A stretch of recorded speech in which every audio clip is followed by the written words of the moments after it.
سيدنا شفيعنا محمد بلغ العلا بكماله كشف الدجى بجماله حسنة جميع خصاله صلوا عليه وآله আলহামদুলিল্লাহ। সর্বপ্রথম আমার অন্তরে অস্থল থেকে সালাম জানাই অত্র মসজিদ মাদ্রাসার সম্মানিত সভাপতি, সেক্রেটারি, কেশিয়ার সহ সকল সদস্যবৃন্দ এবং এই ছোট কাকুড়িয়া কেন্দ্রীয় জামে মসজিদের সম্মানিত মুসল্লিয়ান একরাম, পাশাপাশি ছোট কাকুড়িয়া দারুল কোরআন হাফিজিয়া মাদ্রাসার ছোট ছোট কোরআন তালবে ইলম সহ পর্দা আলে পর্দানিশি মা ও বোনেরা, সকলকে আমার আন্তরিক সালাম। আসসালামু আলাইকুম ওয়া রাহমাতুল্লাহি ওয়া বারাকাতুহু। আমরা শুকরিয়া আদায় করি মনের গভীর থেকে, মনের সবচেয়ে গভীরতম যে দিল, সে দিল থেকে শুকরিয়া আদায় করি যে আল্লাহ পাক রব্বুল আলামিন আমাদেরকে শাবান মাসের প্রথম জমায় দুনিয়ার জাগতিক সমস্ত কাজকর্ম থেকে পরিত্যাগ করে তার হুকুম পালন করার জন্য আল্লাহ আমাদেরকে কবুল করেছেন। আলহামদুলিল্লাহ।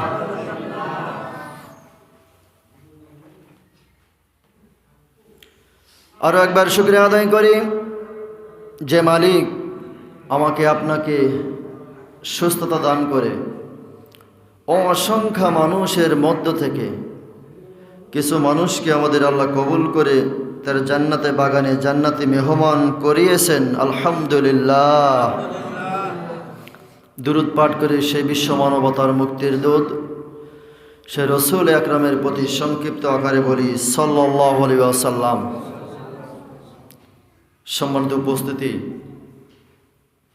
শাবান মাস আজকে প্রথম জমা, হয়তো 11 দিন না হয়তো 12 দিন পর শবে বরাত।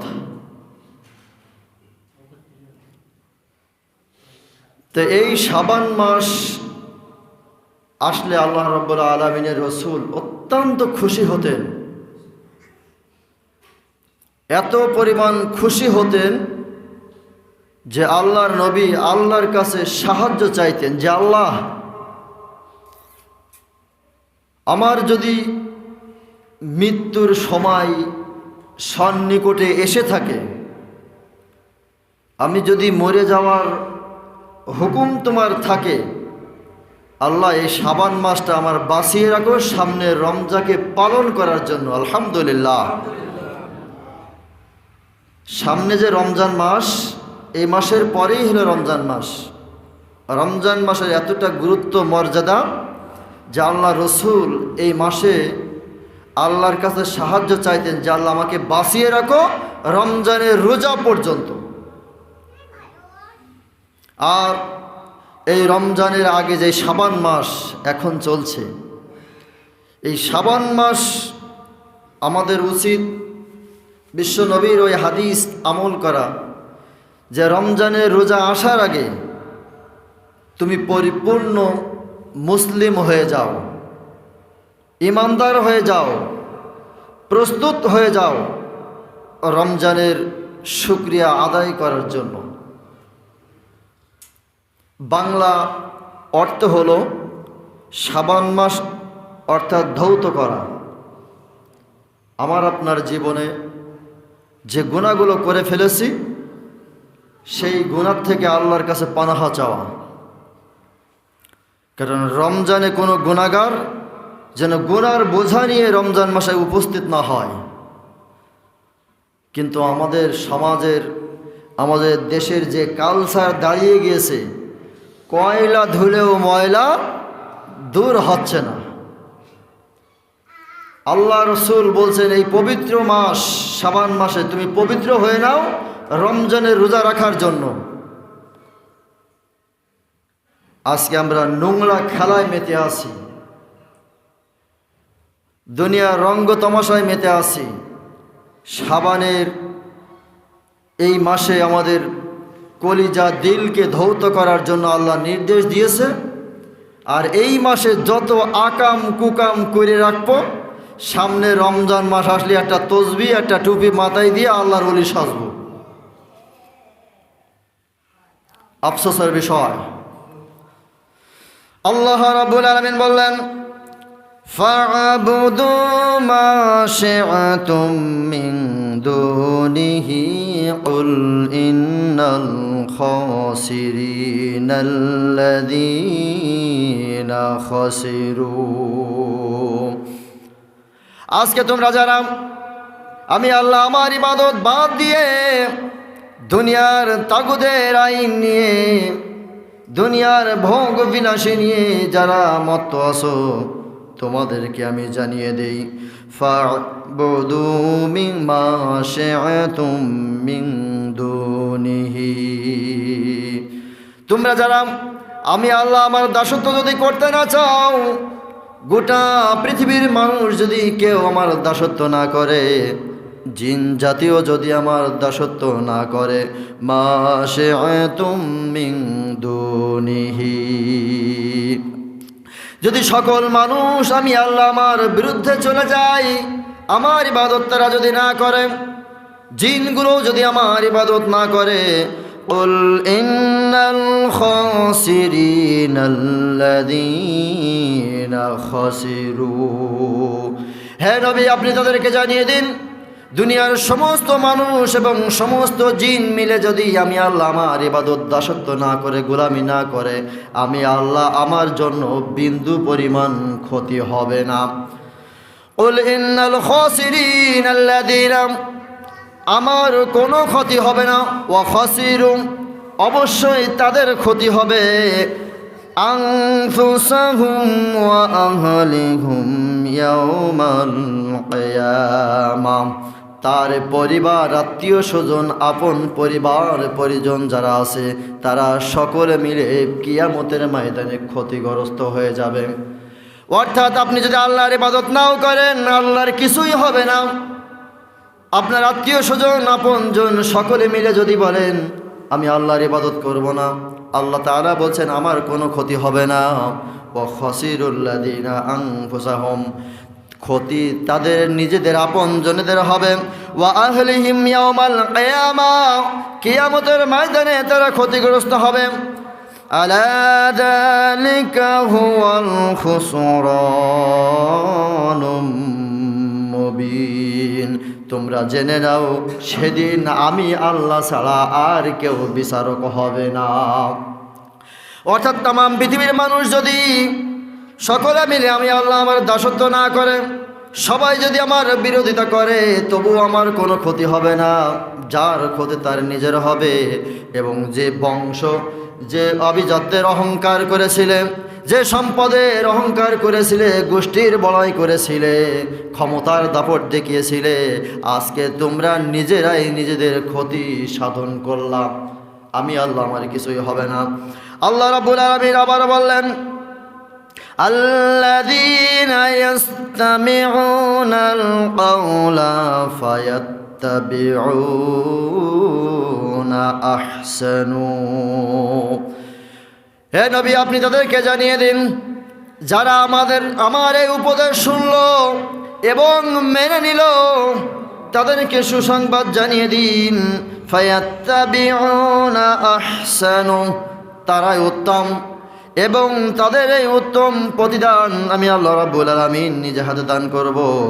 উলাইকাল্লাযীনা হাদাহুমুল্লাহ ওয়া উলাইকা হুম উলুল আলবাব, যারা আমি আল্লাহ আমার বিধিবিধান দেখলো, আমার নিয়ম কানুন দেখলো এবং মেনে নিল, হে রাসূল আপনি তাদেরকে বলেন তারা বুদ্ধিমান, তারা বুদ্ধিমান জাতি এবং তারা বুদ্ধিমান লোক।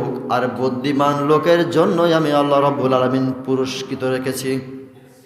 আজকে আমাদের সমাজে আমরা দেখতে পাই যে আল্লাহ রাব্বুল আলামিনের বিধিবিধানগুলো না মেনে নিজেকে বুদ্ধিমান মনে করে।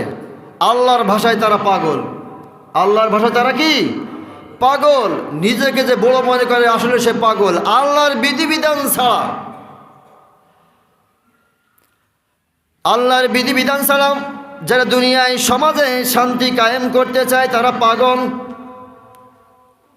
আল্লাহ রাব্বুল আলামিনের একজন নবী ছিলেন দাউদ আলাইহিস সালাম। এই দাউদ আলাইহিস সালামের আল্লাহ রাব্বুল আলামিন একটা মুজিজা দান করেছিলেন, গলার কণ্ঠ। তার গলার কণ্ঠ এমন ছিল, জাবুর কিতাব যখন তেলাওয়াত করতেন 40 কিলোমিটার পর্যন্ত তার গলার আওয়াজ যেত। এই 40 কিলোমিটারের মধ্যে যত পশু পাখি, তরুলতা গাছপালা এবং কি নদীর মাছ পর্যন্ত খাওয়া দাওয়া বন্ধ করে কিনারায় এসে দাউদ আলাইহিস সালামের কণ্ঠে কোরআন তেলাওয়াত শুনতেন। শুনতে শুনতে হঠাৎ করে দাউদ আলাইহিস সালাম সিংহাসনে বসে আছেন। এমন সময় আল্লাহর বিধিবিধান উপেক্ষা করে যারা সমাজে শান্তি প্রতিষ্ঠা করতে চায় তাদের কেমন হবে একটা গল্প। আল্লাহ রাব্বুল আলামিন দাউদ আলাইহিস সালামকে সম্মান দিয়েছেন।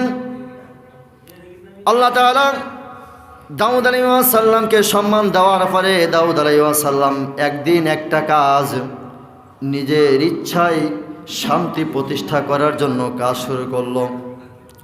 এক বুড়িমা দাউদ আলাইহিস সালামের দরবারে আসছে কাঁদতে কাঁদতে, হাতে একটা ধামা। এই ধামা নিয়ে দাউদ আলাইহিস সালামের সিংহাসনে আসছে। পথের মধ্যে কিছু ছোট ছোট ছেলেরা খেলাধুলো করছে। এমন সময় দাউদ আলাইহিস সালাম তার সিংহাসনে বসে আছেন। দাউদ আলাইহিস সালাম যখন সিংহাসনে বসে আছেন, বুড়িমা হাঁটতে হাঁটতে দাউদ আলাইহিস সালামের কাছে আসলেন।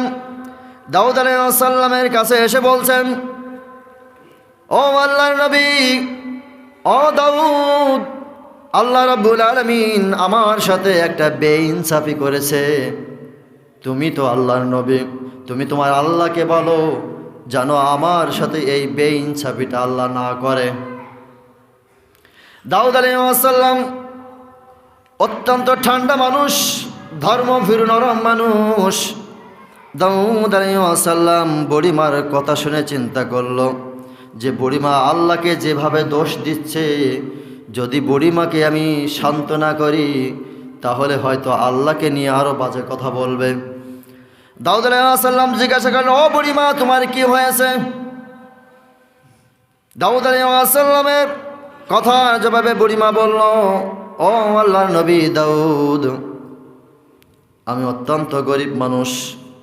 বাজার থেকে এক ধামা আটা আমি ক্রয় করে বাড়িতে যাচ্ছি। হঠাৎ করে পথের মধ্যে একটা দমকা হাওয়া হলো, দমকা বাতাস হলো। সেই বাতাসে আমার এই আটাগুলো উড়ে গেল। ও দাউদ, এই বাতাস তো তোমার আল্লাহর, এই বাতাস তোমার আল্লাহর, এই জমিন তোমার আল্লাহর। আমি গরিব মানুষ আটা কিনে নিয়ে বাড়ি যাচ্ছি। এই দমকা হাওয়া, এই বাতাসে যে আমার আটাগুলো তোমার আল্লাহ উড়িয়ে নিয়ে গেল। এখন আমি গরিব মানুষ, এখন আমি আহার করব কি দিয়ে? আমারে জরিপানা দাও, তুমি তো আল্লাহর নবী। দাউদ আলাইহিস সালাম চিন্তা করলেন, বুড়িমার এই অভিযোগের বিচার আমি কেমনে করব? বাতাসের তো চোখে দেখা যায় না। এই বুড়িমার আটা যে নিল বাতাস, আমি কেমনে প্রশ্ন করব, কেমনে জিজ্ঞাসা করব? আর বুড়িমা তো আচমকা এসে আল্লাহকে দোষ দিতে শুরু করলো। বুড়ি মানুষ, কিছু বলাও যাবে না। দাউদ আলাইহিস সালাম বাইতুল মালের প্রহরীকে ডেকে বললেন, এই বুড়িকে এক ধামা আটা দিয়ে তার বাড়িতে পৌঁছে দাও। বাইতুল মালের প্রহরী যিনি ছিলেন, দায়িত্ব যিনি ছিলেন, বুড়িমাকে এক ধামা আটা দিয়ে বললেন, বুড়িমা যাও, বাড়িতে চলে যাও। বুড়িমা হাসতে হাসতে যখন পথ দিয়ে বাড়ি যাচ্ছে, পথের মধ্যে ছোট্ট ছোট্ট ছেলেরা খেলা করছে। ছোট ছোট ছেলেদের মধ্যে ছিল ওই দাউদ আলাইহিস সালামের পুত্র সুলাইমান আলাইহিস সালাম। ওই ছোট ছোট শিশুদের সাথে খেলা করছে। হঠাৎ করে শিশুদের মধ্য থেকে সুলাইমান আলাইহিস সালাম বুড়িমার দিকে তাকিয়ে দেখে বুড়িমা অত্যন্ত আনন্দের চিত্রে আগে আগে যায় আটাটা মাথায় করে নিয়ে। ছোট্ট বাচ্চা সুলাইমান আলাইহিস সালাম বুড়িমাকে জিজ্ঞাসা করলো, ও বুড়িমা, কিছুক্ষণ আগে এমনি দিয়ে যাচ্ছিলে এই পথ দিয়ে, তখন কাঁদতে কাঁদতে চোখ মুছতে মুছতে তুমি ওই রাজদরবারে গেলে, ওই রাজদরবার থেকে এখন এই ধামাই করে কি নিয়ে যাও? মুখটা বড় উজ্জ্বল, হাসি হাসি ভাব, কারণটা কি? সুলাইমান আলাইহিস সালাম শিশু জিজ্ঞাসা করলো বুড়িমার কাছে। বুড়িমা কথার উত্তর দিতে নারাজ। তারপরেও ছেলে পেলে যখন ঘিরে ধরল, বুড়িমা চিন্তা করলো, যদি আমি এই বাচ্চাদের সঙ্গে আমি এখন কথা না বলি, বাচ্চারা না জানি কি করে ফেলে। কারণ রাস্তা দিয়ে যখন পাগল যায়, পাগল সায় না, মানুষের ভয় করে না, কিন্তু বাচ্চাদের ভয় করে। না জানি কখন বাচ্চারা ডেলাচিলি মারে। পাগল দেখবেন বড় মানুষের ভয় করে না, কিন্তু বাচ্চাদের ভয় করে। ছোট্ট সুলাইমান বললেন, ও বুড়িমা, যদি না বলো, তোমার মাথায় যে ধামা আছে ওটা উল্টে ফেলিয়ে দেব। বুড়িমা ভয়ে ভয়ে বলল, ও বাবা, তোমরা আমার ক্ষতি করো না, এই ধামার ভিতরে আছে আমার আটা। বুড়িমা, তাহলে কিছুক্ষণ আগে তুমি মুখ মলিন করে যাচ্ছিলে কেন কাঁদতে কাঁদতে? সে অনেক লম্বা ঘটনা। আমার আটা হারিয়ে গিয়েছিল, পড়ে গেছে। আমি রাজার কাছে, দাউদের কাছে বিচার দিয়েছি। দাউদ আলাইহিস সালাম আমাকে এক ধামা আটা দিয়ে আবার বাড়ি পাঠিয়ে দিলেন। আমার মনটা এখন ভালো, খুশি, এই জন্য হাসতে হাসতে আমি যাই। সুলাইমান আলাইহিস সালাম বললেন, ও বুড়িমা, এই যে আটা দাউদ আলাইহিস সালাম তোমাকে দিল আর তুমি নিয়ে আসলেন, তুমি এখনই এই এক ধামা আটা নিয়ে আবার রাজ দরবারে ফিরে যাও। দাউদ আলাইহিস সালামকে গিয়ে বলো, এই আটা স্পেশাল আপনার নাকি এই জনগণের আটা? এই আটাটা কার? আপনি দাউদ আলাইহিস সালাম, এটা আপনার আটা নাকি এই বাইতুল জনগণের মালের আটা? যাও, ফিরে যাও, তা না হয় আটা ফেলিয়ে দেব। বুড়িমা ছোট্ট ছোট্ট ছেলেদের ভয়ে আবার সেই সুলাইমান আলাইহিস সালামের কথা শুনে, বাচ্চাদের কথা শুনে দাউদ আলাইহিস সালামের কাছে গেলেন।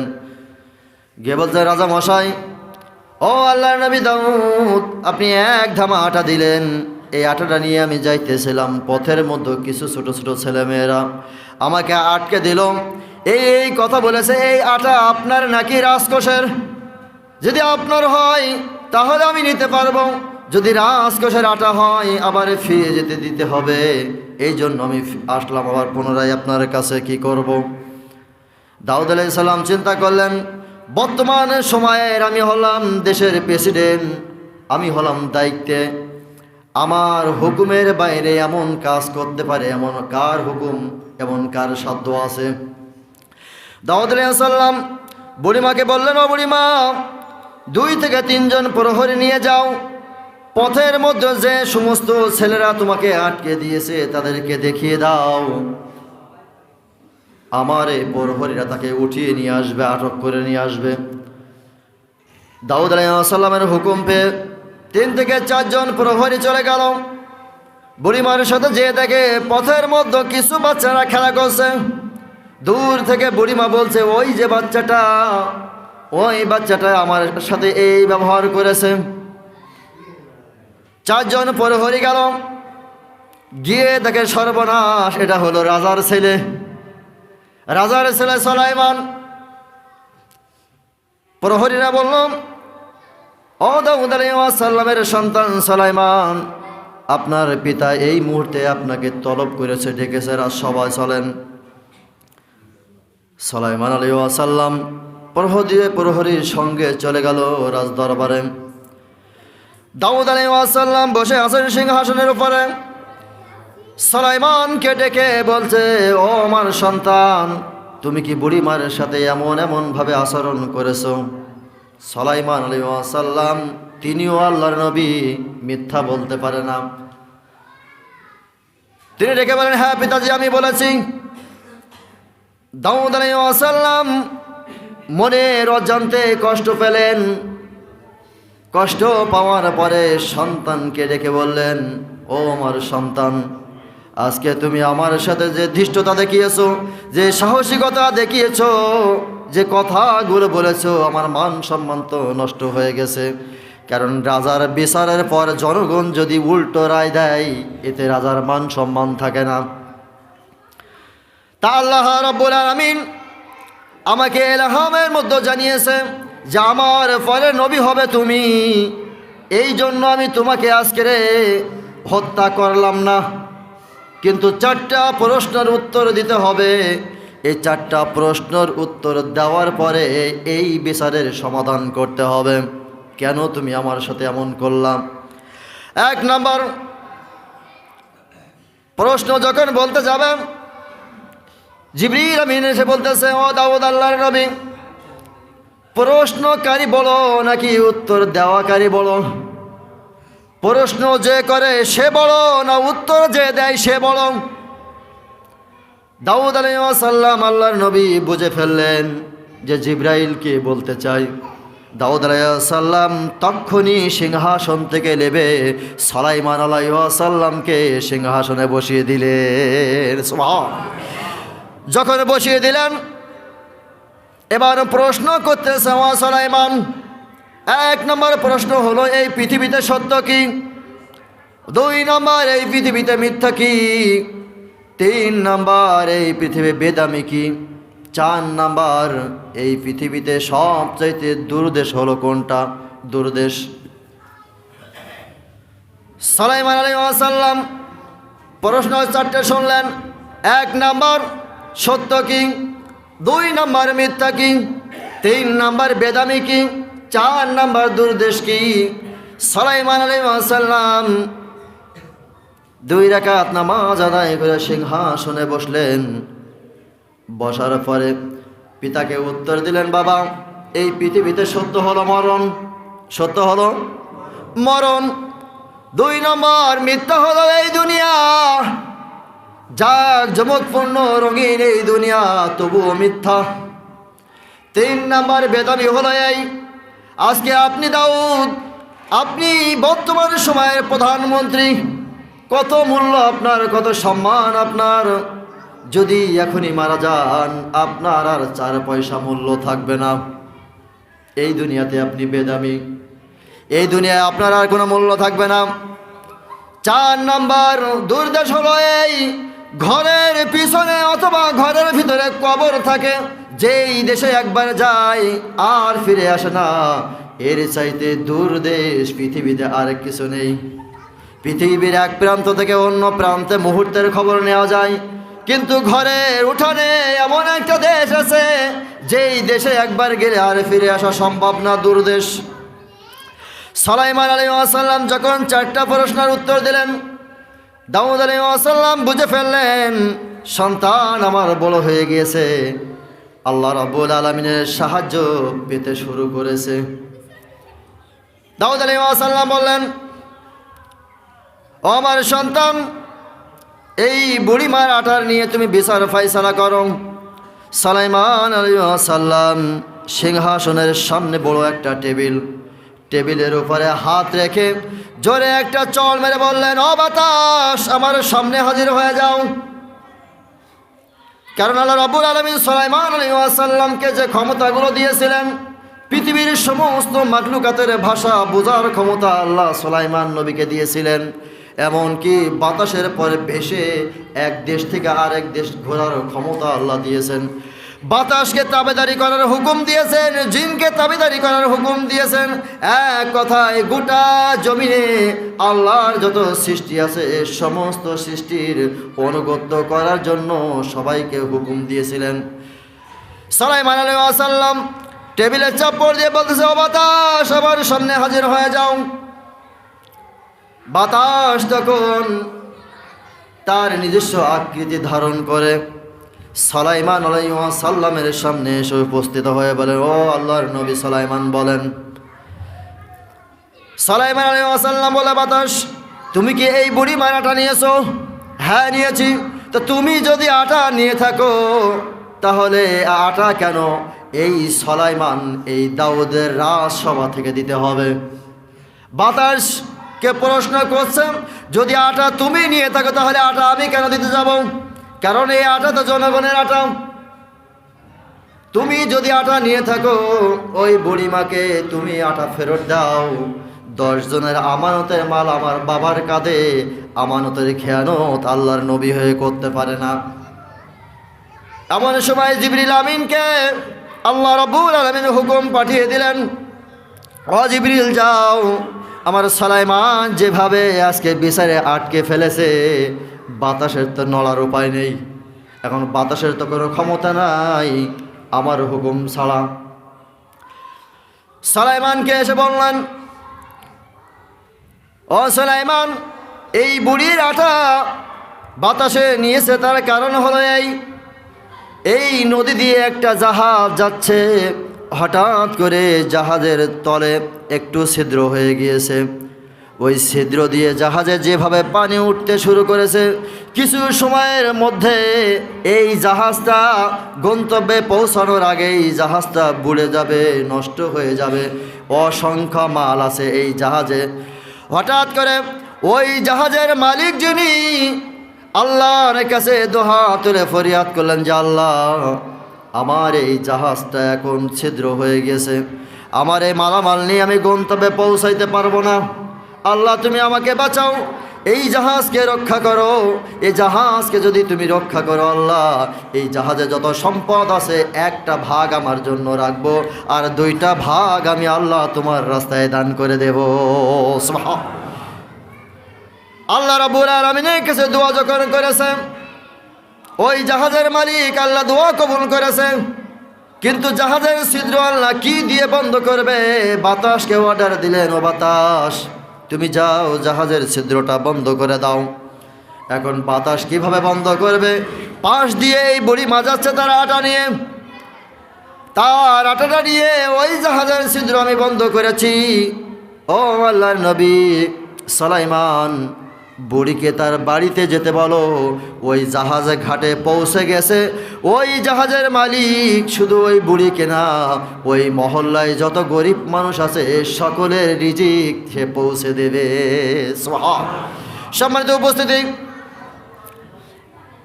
এক ধামা আটা এটা যদি বাইতুল মাল থেকে দেওয়া না যায়, জনগণের মাল যদি দেওয়া না যায়, আজকে আমরা যারা দেখতে পাচ্ছি লোকের মাল নিজের বলে হালাল করে সব পেটের মধ্যে। ছোট্টবেলায় যে হাদিসগুলো পড়ছে আজকে মনে পড়ে। ছোট্ট কাঠুরিয়া কাঠ কাটার জন্য জঙ্গলে গেল। জঙ্গলে যাওয়ার পর সেই কাঠুরিয়ার স্বভাব হলো, তার কাজ হলো জঙ্গল থেকে কাঠ নিয়ে আসে, কিনে কাঠগুলো কিনে নিয়ে আসে, সমাজে এসে ওটা বেচা কেনা করে, ওই দিয়ে তার সংসারে চলে। অত্যন্ত নীতিবান সন্তান, আল্লাহ ভীরু মানুষ। একজন কাঠ কিনলো যে, ভাই আমার এই 500 টাকার কাঠ দেন, এই কাঠগুলো আমার বাড়ি পৌঁছে দেবেন, তার জন্য আপনার 100 টাকা আরও বাড়তি দিলাম, অর্থাৎ পারিশ্রমিক। তাহলে পারিশ্রমিক হিসেবে 100 টাকা দিল, কাঠের দাম 500 টাকা দিল। ওই কাঠুরিয়া মাথায় বোঝাটা নিয়ে তার বাড়িতে চলল। পথের মধ্যে তার কষ্ট হলো, একটা গাছের গোড়ায় সেই বোঝাটা রেখে বসে আছেন। এমন সময় দাঁতের ভেতরে কি যেন একটা আটকে আছে ময়লা। ওই কাঠের বোঝার থেকে ছোট্ট একটা কাঠ নিয়ে দাঁতটা খেলাল করলেন। তার কিছুদিন পরে মারা গেলেন। মারা যাওয়ার পরে সেই সময়ের নবী ছিলেন হযরত ঈসা আলাইহিস সালাম। ঈসা আলাইহিস সালামকে জিবরিল আমিন জানিয়ে দিলেন, ও আল্লাহর নবী ঈসা, আপনার ক্ষমতা আল্লাহ রাব্বুল আলামিন দিয়েছেন। মৃত মানুষ যারা আছে ইচ্ছা করলে আপনি তাদেরকে জীবিত করতে পারেন পরীক্ষার জন্য। এই ক্ষমতা পাওয়ার আল্লাহ আপনাকে দিয়েছে। কিন্তু আজকের আপনি যে পথ দিয়ে যাবেন, পাশে একটা কবর দেখতে পাবেন। সেই কবরের মধ্যে একটা মানুষ ছোট্ট একটা ভুলের কারণে কয়েকটা বছর যাবৎ, কয়েক যুগ যাবৎ কবরের ভিতরে আছে। সেই লোকটা না পেয়েছে জাহান্নাম, না পেয়েছে জান্নাত, মাঝামাঝি অবস্থায় আছে। ও আল্লাহর নবী ঈসা, আজকে আপনার দোয়ার মারফতে, দোয়ার কারণে ওই লোকটিকে আল্লাহ আজকে জান্নাত দিবে। ঈসা আলাইহিস সালাম চিন্তা করলেন, এতদিন যাবৎ কত মানুষকে আমি জিন্দা করেছি পরীক্ষা করার জন্য, কিন্তু আজকে এমন একটি মানুষকে আমি জিন্দা করব যে আমার এই কথার পরে সেই ব্যক্তি জান্নাতে যাবে। মনের ভিতরে বড় আনন্দ হয়। ঈসা আলাইহিস সালাম যাইতে যাইতে হঠাৎ করে একটা কবরকে লক্ষ্য করলেন। কবরকে লক্ষ্য করে ডাকছেন আল্লাহর উদ্দেশ্যে যে তুমি কবর থেকে জিন্দা হয়ে যাও। যখন কবর থেকে জিন্দা হয়, সালাম দিয়ে বললেন, ও আল্লাহর নবী ঈসা, আপনার অপেক্ষায় এতদিন ছিলাম। ঈসা আলাইহিস সালাম ডেকে বললেন, ভাই তোমার কবরের কি অবস্থা? ঈসা আলাইহিস সালামের কথার জবাবে ওই কবরবাসী বললেন, ও আল্লাহর নবী ঈসা, আমার জীবন দশায় আমি কোনো হারাম মাল ভক্ষণ করিনি, আমানতের খেয়ানত করিনি, আল্লাহর সাথে কোনোদিন শিরিক করিনি। আল্লাহ রাব্বুল আলামিন আমাকে তার দুনিয়ায় হায়াত যখন নির্ধারিত শেষ হয়ে গেছে, তার ডাকে সাড়া দিয়ে নিয়েছে আমাকে। আমার হিসাব নিকাশ সব কিছু হয়েছে। এখন একটা জিনিসে আমি আটকে গেছি, না পাচ্ছি জাহান্নামে যেতে, না পাচ্ছি আমি জান্নাতে যেতে। ও আল্লাহর নবী ঈসা, আপনি আমার জন্য দোয়া করুন। ঈসা আলাইহিস সালাম বললেন, কি এমন কাজ করেছো যার কারণে তুমি আটকে আসো, জাহান্নামে হলো না, জান্নাতেও যেতে পারলা না? তখন ওই কাঠুরিয়া বলেন, ও আল্লাহর নবী ঈসা, আমি জঙ্গলে কাঠ কাটি, আর ওই কাঠ সংগ্রহ করে আমি সমাজে বেচা কেনা করি, তাই দিয়ে সংসার করি, সংসার চালাই।